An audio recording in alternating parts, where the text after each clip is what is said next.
بسم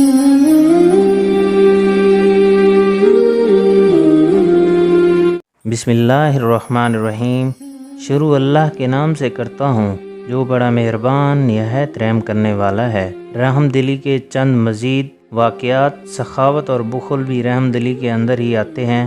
تو آئیے چلتے ہیں، ہم آپ کو چند احادیث مبارکہ سنائیں گے جس کے اندر سخاوت اور بخل کا ذکر ہوگا۔ سخاوت یعنی اپنی کمائی دوسروں پر خرچ کرنا اور دوسروں کے کام نکالنا بھی رحم دلی ہی کی ایک شاخ ہے۔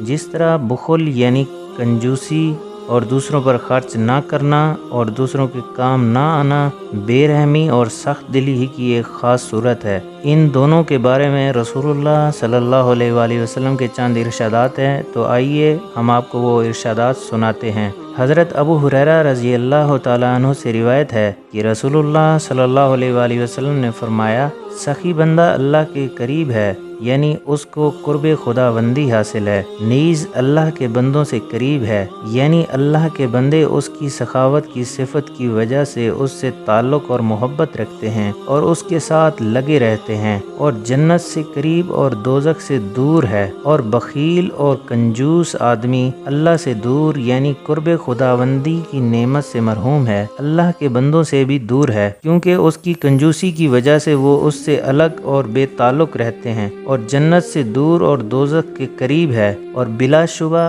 ایک بے علم سخی اللہ تعالیٰ کو عبادت گزار کنجوس سے زیادہ پیارا ہوتا ہے۔ ایک اور حدیث مبارکہ حضرت ابو ہریرہ رضی اللہ تعالیٰ عنہ سے روایت ہے کہ رسول اللہ صلی اللہ علیہ وآلہ وسلم نے فرمایا کہ اللہ تعالیٰ کا اپنے بندوں کو ارشاد ہے کہ تم دوسروں پر خرچ کرتے رہو، میں تم پر خرچ کرتا رہوں گا۔ تشریح مطلب یہ ہے کہ اللہ تعالیٰ کا یہ منشور ازلی ہے کہ جو بندے اپنی کمائی اور اپنی محنت دوسرے ضرورت مندوں پر صرف کرتے رہیں گے، اللہ تعالیٰ اپنے خزانہ غیب سے ان کو برابر عطا فرماتا رہے گا اور وہ ہمیشہ فکر و فاقہ کی تکلیف سے محفوظ رکھے جائیں گے۔ ایک اور حدیث مبارکہ حضرت جابر رضی اللہ تعالیٰ عنہ سے روایت ہے کہ کبھی ایسا نہیں ہوا کہ رسول اللہ صلی اللہ علیہ وآلہ وسلم سے کسی چیز کا سوال کیا گیا ہو اور آپ نے جواب میں نہیں فرمایا ہو، یعنی رسول اللہ صلی اللہ علیہ وآلہ وسلم کی سخاوت کا یہ حال تھا کہ آپ نے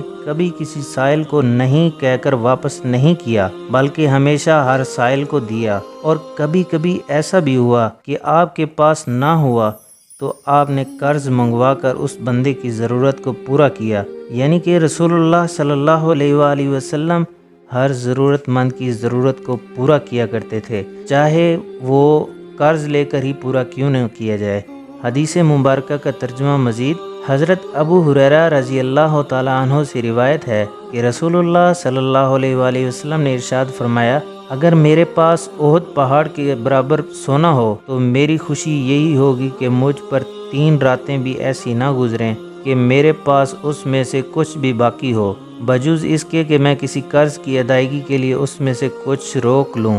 حضرت ابو ہریرہ رضی اللہ تعالیٰ عنہ سے روایت ہے کہ رسول اللہ صلی اللہ علیہ وآلہ وسلم نے فرمایا، حرص و بخل اور ایمان کبھی ایک دل میں جمع نہیں ہو سکتے، یعنی بخیلی و کنجوسی اور ایمان کا کوئی جوڑ نہیں۔ مطلب یہ ہے کہ ایمان کی حقیقت اور بخل کی عادت میں ایسی منافقات ہے کہ جس دل کو حقیقی ایمان نصیب ہوگا اس میں بخل نہیں آ سکتا، اور جس میں بخل دیکھا جائے تو سمجھ لیا جائے کہ اس میں ایمان کا نور نہیں ہے۔ ذرا غور کرنے سے ہر ایک کی سمجھ میں یہ بات آ سکتی ہے کہ اللہ تعالیٰ کی ذات و صفات پر کامل ایمان و یقین کے بعد دل میں بخل اور کنجوسی جیسی کسی خصلت کے لیے کوئی گنجائش نہیں رہ سکتی۔ ایک اور حدیث مبارکہ حضرت ابو بکر صدیق رضی اللہ تعالیٰ عنہ سے روایت ہے کہ رسول اللہ صلی اللہ علیہ وآلہ وسلم نے فرمایا، دھوکہ باز، بخیل اور احسان جتلانے والا آدمی جنت میں نہ جا سکے گا۔ مطلب یہ ہے کہ یہ تینوں بری خصلتیں دھوکہ بازی، کنجوسی اور احسان کر کے جتانا ان خطرناک اور تباہ کن عادات میں سے ہے جو جنت کے راستے میں رکاوٹ بننے والی ہیں۔ اس لیے جو بندے جنت کے شائق اور دوزخ سے خائف ہوں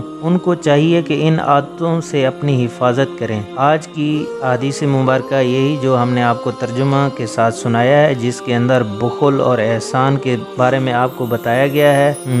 مزید احادیث مبارکہ جو رحم دلی اور احسان کے متعلق جو بھی ہوں گی ہم آپ کو بتائیں گے۔ تب تک کے لیے ہمیں اجازت دیجیے۔ آپ دوستوں سے گزارش ہے کہ میرے چینل کو سبسکرائب کریں، ویڈیو کو لائک کریں اور شیئر کریں۔ تب تک کے لیے اجازت دیجیے۔ اللہ حافظ۔ السلام علیکم ورحمۃ اللہ۔